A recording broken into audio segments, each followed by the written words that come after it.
Comment vaincre les esprits impurs? Les esprits impurs fusionnent avec l'esprit de l'homme de telle sorte qu'il est souvent impossible de savoir qu'on est possédé.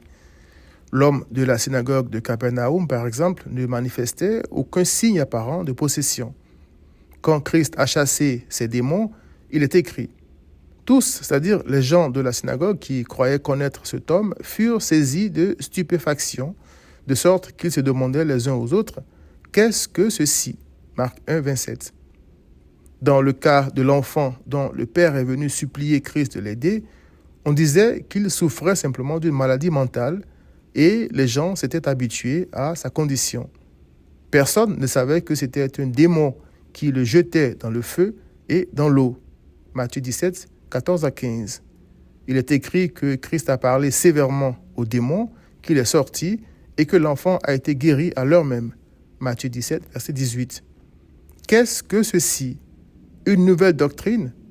Il, c'est-à-dire Christ, commande avec autorité même aux esprits impurs et ils lui obéissent, ont déclaré les gens de la synagogue de Capernaum.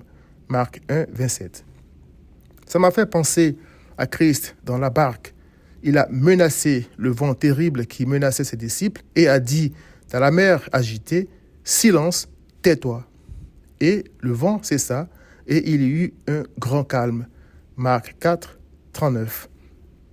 Quel est donc celui-ci, on dit les disciples, à qui obéissent même le vent et la mer? Verset 41. Christ était la liberté de ceux qu'il sauvait du péché et des démons. Satan ne chasse pas Satan, selon Matthieu 12, 26. Christ seul peut chasser les esprits impurs. Il est le même hier, aujourd'hui et éternellement. À ceux qui croient en lui, il a dit « Demeurez en moi et je demeurerai en vous ». Jean 15, verset 4.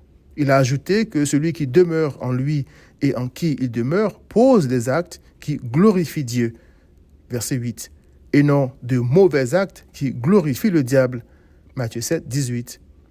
Approchez-vous de Dieu, a dit Jacques, et il s'approchera de vous. Nettoyez vos mains, pécheurs, purifiez vos cœurs, hommes irrésolus. Sentez votre misère, soyez dans le deuil et dans les larmes, que votre rire se change en deuil et votre joie en tristesse. Humiliez-vous, c'est-à-dire reconnaissez votre vanité devant le Seigneur et il vous élèvera, c'est-à-dire vous délivrera des chaînes du diable et du péché. Jacques 4, 8 à 10. Des Juifs qui n'appartenaient pas à Christ ont tenté de chasser des esprits impurs en disant « Je vous conjure par Jésus que Paul prêche ». Il est écrit. L'esprit malin leur répondit « Je connais Jésus et je sais qui est Paul, mais vous, qui êtes-vous » Et l'homme dans lequel était l'esprit malin s'élança sur eux, se rendit maître de tous deux et les maltraita de telle sorte qu'ils s'enfuirent de cette maison nus et blessés. Acte 19, 15 à 16.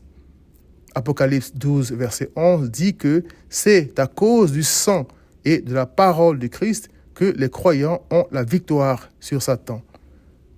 Viens donc à Christ.